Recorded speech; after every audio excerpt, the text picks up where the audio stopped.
My name is Damali Sally and I welcome you to this episode of the Ideation Corner. The Ideation Corner is a space where ideas are discussed and dissected. And today I host James Mukasa, who is the CEO of MoneySent. And he's going to tell us all about MoneySent. James, you're very welcome. All right. Hi, everyone. My name is James Mukasa, and I'm the CEO and co-founder of MoneySent Uganda Limited. MoneySent is an application, a mobile application that enables customers to send and receive money anywhere around the world and then make payments. We have a circle group where people come together and save money and then they get it according to the queue. So we are basically making sure we are connecting people conveniently that have anything to do with money. Yeah. Okay. So how does someone get MoneySent? We are on Google Play Store. Someone gets to Google Play and inputs MoneySent on the application. We have an onboard process of registration where someone just has to put in their names, email addresses, phone numbers, and then do their KYC, uploading their IDs and the faces, and then you're good to go. Okay. Yeah. So assuming I've listened to you right now, then I go to Google Play. Download MoneySent. Yeah. Then I go in there and they say Damali Sally. You require my phone number. Yeah, just put your name, Damali Sally, where you come from, so that we can pick that currency. Okay. Yeah. I would have to say that I'm Uganda or I'm in Uganda. You're in Uganda, yeah. Okay. Yeah. And then what are those other know your customer questions you ask? We ask for your name and then your email address. Or we're not going to ask you about your email address again because you're already signed up. So all we ask for is your picture and then your ID back and front. The national ID? Yeah, national ID. Okay. Yeah. We have a national ID, driver's license, or passport. Any of the three? Any of the three. Well, I like that you're not restricting it to, we're not. to national ID. There was a point in time when I didn't have a national ID. But a national ID, a passport is a national ID. Actually, an international some ID. People just only accept the national ID. There's some offices you go to and they're like, your passport, we don't care. Driving license, we don't care. You have to give me the national ID only. That's a problem. So I'm glad that you're taking the three. Okay, so now I've registered into the MoneySent app. Then how do I get money sent or received? Okay, so to have, if you have a MoneySent application and you want to receive money from someone, that person also has to download the MoneySent application. So you can send in-app. Because when you're sending in-app, it is very, very cheap. Because we say our amounts range from 30 shillings to 500 maximally. So 30 shillings is sending about 5,000 to 15,000, and then 7,500,000 shillings. So if you want to send money from MoneySent to MoneySent, then you both have to have the MoneySent application. Okay. But if you want to send, you can also send money to anyone who is not having a MoneySent account. We have 4 ways. You can send to MTN or Airtel or banks. Oh, you can also send directly from MoneySent to a bank, like Stanbic. Yeah, like Stanbic, any bank. We are in Nigeria, Ghana, Kenya, Tanzania, Rwanda, South Africa, about 7 countries. So you can send money straight. So this sending is not just in Uganda? No. I didn't know that, actually. No. Like you're in the African continent. Yeah.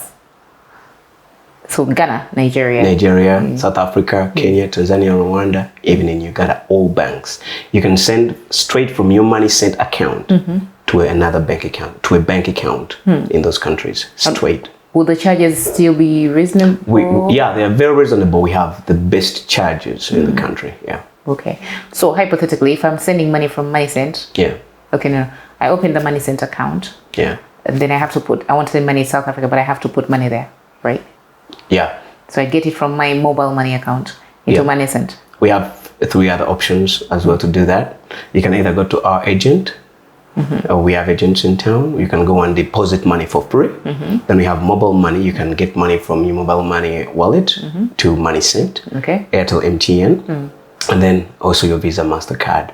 For example, if you don't want to go to your bank and then ask them to send money, you can just get it from your bank to MoneySent, and then you send it to South Africa. Okay. Yeah. And then in South Africa, because I'm sending Uganda shillings, right? Yeah. From my mobile money to MoneySent. Now I'm sending Uganda shillings. Yeah.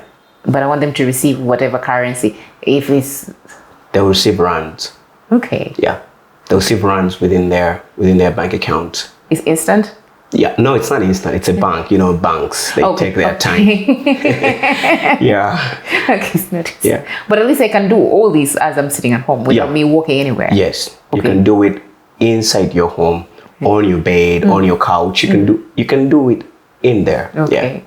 And then you said you have agents. Where are these agents located? Agents are in Kampala because now we are trying to scale. You know, it's not that simple. Yeah, it's expensive. But of course we are happy there are structures already. We have agents, our partners agents. Okay, not partners, but yeah. You can use you can use them. MTN, Airtel, and Wave is also here. So we basically also any agent. Yeah. Any agent of MTN or Airtel or Wave can also do MoneySent. Can do. I can deposit my money with them and then they put it there. No, okay. If you are an agent and you're interested in becoming a MoneySent agent, because you know, these are just provide. It's just services. Yeah, you can add onto the services you offer. The good thing that we have. That you don't need a SIM card. Like you have to have a SIM card to locate your money, mobile money account onto it. No. So it's just an application that anyone can download onto your phone. Yeah, we have two applications, the user and then the agent. Yeah. Okay. So any existing agent? Yeah, can be a MoneySent agent. They just need to download the app? Yeah, just download the application. The agent app? Yeah. Okay. Yeah. That's interesting. Thanks. So how many do you have around Kampala? We so far have 500 agents. In Kampala? Yeah. Okay. Not in Kampala, but of course, remember that MoneySent is online, so anyone can be. Yeah. Okay. Anyone can be. So what they do is to send their KYC. We have a registration form for agents. So they register and send with their information, IDs and photos. So this agents can register from anywhere, even from Marua, from Nakapiti. Yes, you don't need to come to Kampala to register. No, you don't. So how do you check they exist? They submit their information with us, and then their IDs, and then we verify. We have a verification process. Okay. Yeah, but we are trying to save them from moving. I know it's expensive. It's very expensive, and we are fintech companies. We are fintechs. We are trying to decrease that, solve the problem, to close that gap. Like people don't have to physically move. You don't physically have to move to come and then make lines. People have fill in forms and queue. No. You can fill the form from wherever you are. You download the app. You download the form, the application, and then fill it, scan it, send it back to Kampala. So our compliance team goes through it. We make our verifications. Then we call you and we tell you that you've been activated. You can start making transactions. Yeah. Okay. So how long have you been operating for now? We've been in development and research for 3 years, more than 3 years, and we only came out to test the market in March 2021. Yeah, last year. Okay. Yeah. And I think it's interesting, maybe I don't know enough about the market, but it's interesting that I can be in Uganda and send money almost anywhere with MoneySent. Yeah. Not a lot of applications do that. No. Do they? No, not a lot. No. Yeah. No. So how do you compare that to PayPal? PayPal, we are better than PayPal. Of course you would say that. Of course. It's yours. MoneySent is yours. Yeah. So, and they are trying to do the same things we're doing. Okay, PayPal is a good application, I would really say. But of course, it is not universal. For example, one of the reasons that's why I started MoneySent was because I could not send money using my PayPal account within Uganda to anyone around the world. So it became so hard because I was ineligible. But I had the passport, I had the national ID, I had the money, I had the card. But because you're in Uganda, you can't use But because I'm in Uganda, I cannot use PayPal to send or receive money.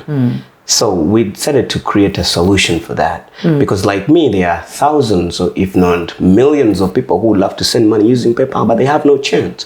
So we should not wait until PayPal thinks, oh, okay, I'll do your favor. Okay, no, we have to create a solution for that. So we did. People can make payments using MoneySent. They can send money to anyone. Actually, for us, we can let Americans do the same thing. They can use MoneySent. We have no problem with that. For you, anybody. Yeah. We're not locking out anyone. Anybody. Yeah. Okay, so if I'm Ugandan and I'm in the US, and there are a lot of people in diaspora actually. Yeah. What services would I be using MoneySent for? Because of course I have the option. I can send money through Western Union. I can still send money to my people here. I can send money through MoneyGram. I can. So why would I need to now get another app called MoneySent? What's the difference? Okay, if you were Ugandan in the diaspora, you have so many chances now here and so many opportunities using an application, because if you were Ugandan in, let's say, Dubai or America or wherever you are, you still get the incentives of a Ugandan. You send money at the same rate of fees as if you're in Uganda. As if you're in Uganda. Okay. You can pay bills. You don't need to send that 50K again or 200,000. You're supposed to send 50K for Yaka.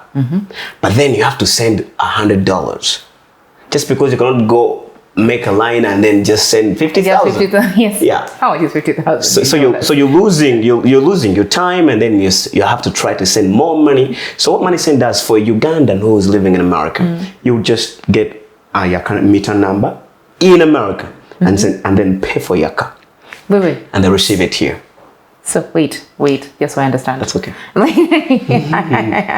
So I am in Boston, or Dubai, wherever. I'm Ugandan. Yeah. I have my cousin in Uganda whom I help, which we all do. Yeah. My cousin tells me Yaka is out. I need 100K on my Yaka right now. Yeah. Send me the money.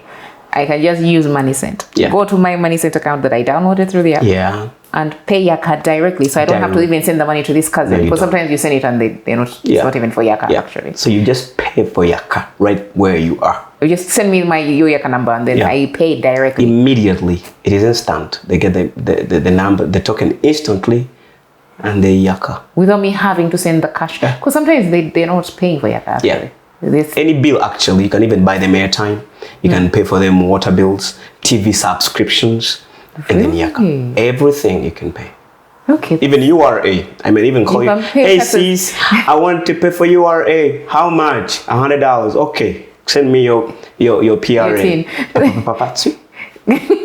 Okay. Instant. And it's very direct, simple. Yeah, very simple. Simple as that. Okay, that's really interesting. Which of course, Western Union won't do for you. Yeah, it won't. MoneyGram won't do for you. And like you said, you cannot send 100K equivalent in dollars. Yeah, about $30. To Western Union. You really? have to spend. You have to go and make lines, drive for 1 hour, 30 minutes, and then stay in line for $30. No. And then the person also doesn't have to walk to a Western Union, because here you have to physically walk to a Western Union office to get the cash. Yeah. Anyway. Yeah. Okay, that's really interesting. So how did you think through all this? Because it appears very comprehensive. Yeah. In the way that you've tried to solve the problem. And are you thinking of now expanding? Okay, you just started testing out, but what countries are you planning to expand more to as you're scaling? Yeah. Of course, we have Kenya, we have Rwanda, we have Tanzania, first East Africa, because this is where the problem is. So many problems have been solved in America, so I'm not looking at America so much. I'm looking at Africa, because we need to grow, and we need to grow our economies. So we are starting here. So we shall go with Kenya, Rwanda, East Africa first, then to other nations around East Africa, but still in Africa. Then if we have other problems to solve in America, then we shall go to America. But at least you're already solving them for the Ugandans in America. For Ugandans in America, we are solving the problems. Even now. Yes. Even now. I like that you're solving it for the Ugandans first. Yeah. It's also good to be patriotic and, help yourself first. Why not help yourself first? So are there any, because I know that there's a lot of movement, or there's a lot of innovation and change around fintechs. And I know, okay, fine, there's this whole 40 days, 40 fintechs, which identifies key fintechs that are innovating that we don't know about anyway, because most people don't know about the fintechs anyway. Because you're innovating these products that no one knows about.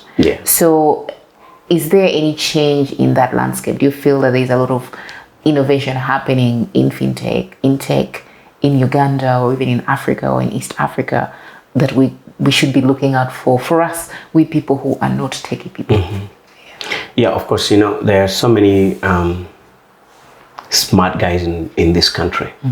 I'll talk more about Uganda, because this is where I come from, the land I love so much. But there are so many dreams that die, because you start up, and then in the middle there you cannot break even. You have to pay so much in licenses. You have to follow a lot of regulations. So you're like, oof, and you're not the James Mukasa they know. So somehow, but there are so many innovations in the country that you guys don't know about. So many guys who are developing things who are problem solvers, but the country is not looking at them. So I don't know how we're going to do it, but of course you as a private organization, you cannot look for everyone. So maybe the government should look at you because you can do what the government cannot do, but the government can support you in doing that. Now, for example, the Ideation Corner, it's a very good thing. It brings our ideas out.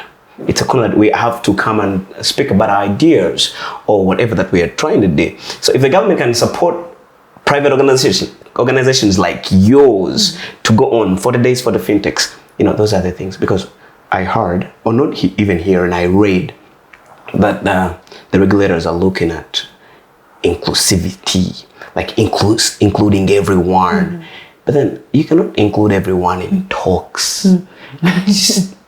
The government should really support or encourage financial inclusion with action and solid support, because they cannot do everything. But at least there are people like you, because the government did not call me to come here and talk, no? But we did. So there are private organizations that the government should look at to look for us down there. Because there's so many out there who are having great innovations and that help our country. But they will never come up because they may not even get a chance to be called. But they're there. So many of them. Okay. Yeah. Because I feel like there's a lot of the problems I feel that need to be solved. We need to leverage technology. Yeah. I feel that's why I usually call I'm not a technology person, but I call technology people, because I feel like usually you guys are trying to solve the problem using technology. Yeah. And in a way, maybe policy would support that. Because now you're talking about financial inclusion. Yeah. And then you're saying, but the fintechs are the ones kind of innovating. Yeah. To sort out that problem of financial inclusion. How do you make sure you get to the last person? But then what policies they need to be in place to ensure that the people who are innovating to do that thing that actually also government wants are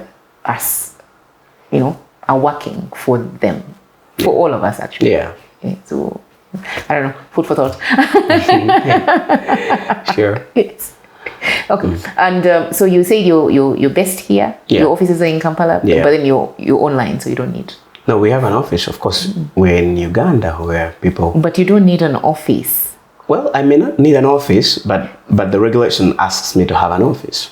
You're required to have a physical office. Yeah, and actually an office where anyone can reach out to you. I think having an office is key. It is very good, where you have everything managed. I love working from home, but of course it is limited on management. But if you have if you have a team. Yeah, for example, if you have a compliance team there at office, it is very easy for you to solve some problems with people having on, hey, my KYC has not been approved, or what, and stuff like that. So I think we need a small team at least. Not a huge office, but at least somewhere where people can really inquire if they need to. Than making phone calls. Actually, in Africa, where are you located? Yes, we still. Yeah, where are you located? We are online. By the way, come to think of it, I don't think I'll trust you if you're online. You see, you must have an office, and then you're like, oh, we are located in Mengo. Oh, they will never even come. They won't come to me, but they know you're. But at least they know you're in Mengo. If they want you, they'll come to Mengo. Yeah. Come to Mengo. So what is your background like? I'm trying to speak for, say, a person who is interested in in tech, who is interested in development, who is aspiring to be a developer. Okay. And eventually they want to be an entrepreneur. Okay. So what is your background like, and what kind of advice would you give them? I don't have a great background, but I'm a simple man, and I did software, self-trained. Yeah. And you didn't study this at university? No, I didn't. I went there, but I'm a dropout myself. And if you are to take, I'm not asking people to drop out, but if you take a lead back. Take this clip and say, drop out. If you take a lead back, most people in technology dropped out. You know why? because they get to learn the same things they already know.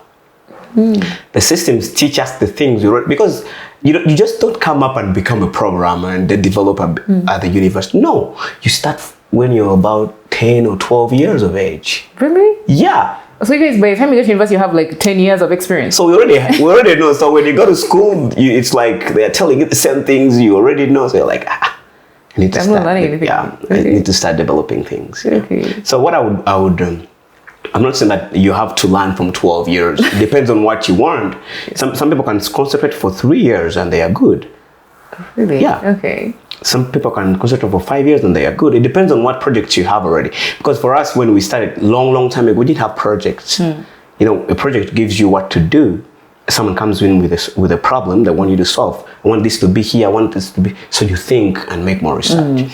So by that time when we were growing up, we didn't have such kind of things. So just read online and then do your own code, stuff like that. You learn, you literally self-teach. Yeah. Yeah. That's interesting. Like you're the nth person I've interviewed in tech who self-taught. Yeah. Is that a thing? Like you guys just don't like to be taught, you want to self-teach? No. Like I told you, we always go and study the same things we already know, and then you're like, this is time wasting. I need to develop because employers will ask for what you have done, not what you learned. So, what have you done? So I developed this application, I developed this website, I did this, I did that, I built these systems. So that is where they will say, okay, this is a good guy. They're not asking, where is your degree and stuff like that. I'm not asking you to get your degrees, but I'm just saying, if you want to be especially I think for your industry, because if I want to be, I'm an accountant, by the way. But if I'm going to get an accounting job, they're definitely going to ask me for your certificate. Yeah. Your accounting certificate. Me, I may not need a degree. And you don't need to. But you will need one. Yes. To come and run the company because you will ask for that from the accountant. Yeah. Like you want to be an accountant company. Sorry, I need your certificate. I need to see what you did, how you did it. Because me, I'm just going to oversee. What do you need? Okay, are we making money here? No, why? I'll ask questions. Yeah. Okay. So again, what advice would you give to someone who loves tech, who wants to be a developer, who wants to do something like you're doing, like MoneySent? Okay. What lessons have you learned over time? Wow. Start now. Start now. If I wanted to start MoneySent now, of course, I'm not the only developer that developed MoneySent. No, we're a team. Of course, it is very hard to come up with a great product alone. But of course, we're a team of strong men and women. There are no women?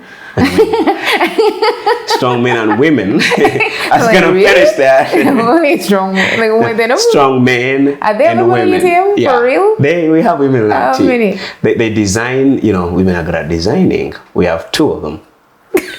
It took you a while to answer that. We do. Go on. We are trying to empower women into technology as well. That's good. So what I would like an advice, what I would give as an advice is you start now and make sure, because let me go a little bit back. When you're starting programming, you think when you read, you have to go down here and see whether the application is down here. No, it is all about you coming up, using those codes to come up with something, writing your own code. So do not panic. Take your time. Do not look at MoneySent. Hey, wow, I want to build MoneySent. No, you can start with something small, slowly by slowly. MoneySent will hire you to come and work on MoneySent. That is where you will have to grow your experience. But what I would love, I love tech, and tech is very good. It's solving a lot of problems for us. Remember when you couldn't make a phone call, now you can make it to any country, anytime, anywhere. Like when you couldn't send money using a mobile phone, now you can send money. So I mean, it's solving a lot of problems, and this is the way to go. So if you are interested in becoming a tech engineer, start now. Read books. You must be a reader. Oh, you must read? Because what you guys doing? It evolves every single day. There is new technologies every day. There are new programming languages every day. And there are new updates on languages every day. So, yeah. So you have to continuously, even you with your MoneySent, you continuously learn. Of course. Security. So I don't get to a point where I'm like, okay, I'm done now. There is no point. When you want to do programming, there is no end. on reading unless you say, I'm giving up now. It's continuous. Yeah, it's continuous, but it's very beautiful to learn and create. Okay, but you're saying also when you want to say create a MoneySent one day, you can start off by being a tech developer of another company. You don't have to say from day one I'm going to go straight to do MoneySent. No, you have to find projects. Yeah. Oh, those are the projects you're talking about. So that then you build your experience through that. Okay, and then you learn through that. Then you learn and be ready to be hired at any amount of money. Say, you know what, it's okay for me to work because you're learning. My dad told me that a first job gives you another one. You might actually end up, because I also worked for people. I really worked for people, but then I was building myself until today. Okay, you didn't start with MoneySent? No, I built so many. My first program was a calculator. Really? Yeah, I developed a calculator in C. What is a calculator in C? C, calculator. A program. The regular calculator? Yeah, like my first application was a calculator. Okay, but why? We have the calculator itself. Why do you need an online? Okay, a soft calculator. An online one, so which I can touch. Not touching, but using touch screen. Then I'm like, okay, that's interesting. Yeah, that was my first program. I wrote C. C is a language. It says, okay, you see, you're using your tech language with me, and I'm a regular. Regular people. So anyway, we're running out of time. Yeah. Is there any last words you like to give? Where do people, more information about MoneySent? Where do people find it and how to use it? And okay, what I wanted to talk about now is, sending and receiving money is been here for a while. So MoneySent digitized the chibina by'abakyala. So that's interesting. We digitized them where you and I can come up and save, but we upgraded it to being able to save with people who are not near to you. For example, you have sisters in Dubai, you have sisters in America, like you said, or London, or wherever they are.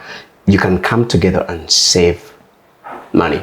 It's in the app? Yeah, in the application. So then you can earn or get money at the end of the month or in queues like you've set up. Okay. Yeah. So me, my friends, and my sisters and cousins, wherever they are, we can all download MoneySent and then go to a section where it says Circle line groups, Circle line groups. Yeah. I thought it says Chibina. We can actually change that to Chibina. Very, very easy.